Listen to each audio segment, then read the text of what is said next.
All right, let's dive into something really interesting today.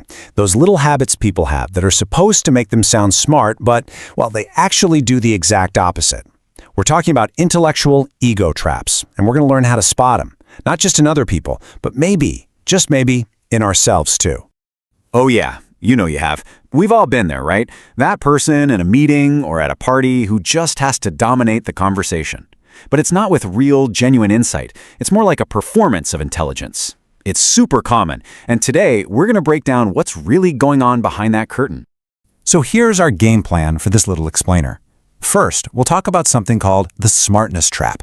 Then we'll get into the nitty-gritty of 3 classic habits of so-called fake intelligence. And then we'll wrap it all up by looking at what true, genuine intellect really looks like. So what even is this smartness trap? Well, it's that pressure we all sometimes feel to seem intelligent.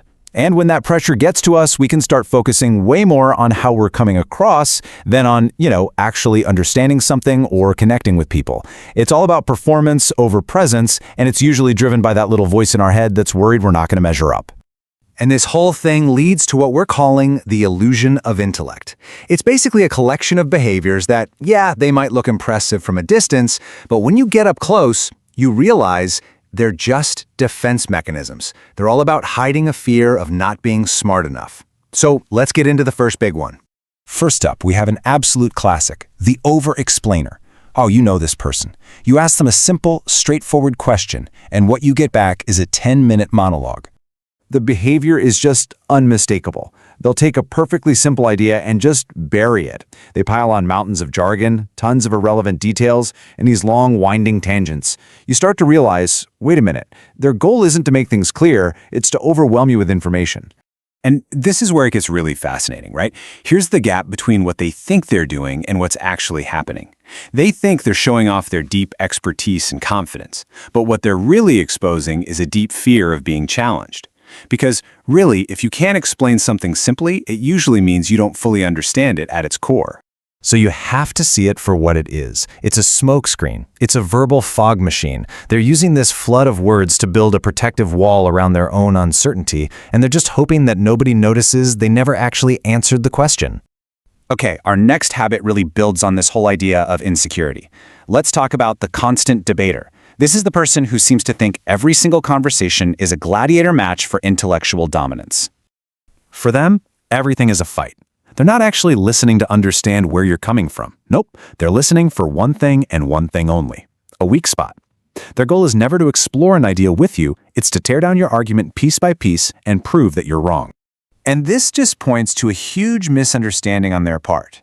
They think this behavior makes them look like some kind of brilliant critical thinker. But what it really shows is a rigid, closed-off mind. See, they've confused winning an argument with getting smarter. And trust me, those are 2 very, very different things. At the end of the day, this habit is 100% about ego. A genuinely intelligent person goes into a discussion willing, even excited, to have their mind changed. They see a disagreement as an opportunity to learn something new, not as a personal attack on their identity. And that brings us to our third and final habit, and this one might be the most obvious of them all. I'm talking about the walking thesaurus. Yeah, you know what I'm talking about. The person who will never, ever use a simple one-syllable word when a convoluted $10 one is available. Their sentences are so dense and hard to follow, not because the idea itself is complex, but because they've intentionally puffed up the language around it. And once again, there's that massive disconnect. They think they're sesquipedulian loquaciousness. See, it's easy to do. They think it makes them sound highly educated, but in reality, it just makes them a terrible communicator.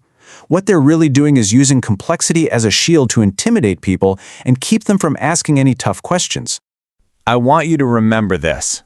True experts, the most brilliant people you'll ever meet, they have this amazing ability to make incredibly complex subjects feel simple and totally accessible. It's the people who are just pretending who do the exact opposite. They take simple ideas and make them sound impossibly complicated. So, okay, we've just spent a bunch of time looking at all these facades of fake intelligence. So what's the alternative? How do we actually build up some genuine intellectual confidence? Well, the secret is a really fundamental shift in your mindset. It's about letting go of that need to prove how smart you are, and instead you just focus on being present in the conversation, staying curious, and above all else, being clear. Here are 3 really practical things you can start doing today. First, listen to understand, not just to cook up your reply. Be genuinely curious about what the other person is saying. Second, make clarity your number 1 goal. You're trying to connect, not to confuse.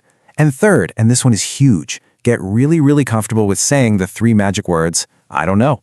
Seriously, it's not a sign of weakness. It is the ultimate sign of intellectual security. It's an open invitation for someone else to share their knowledge, and it turns a moment of potential embarrassment into a real opportunity to learn something together. So, I'm just going to leave you with this one question to think about.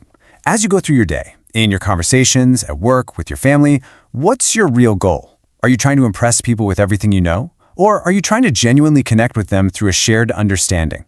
Your answer to that? Well, it tells you everything you need to know.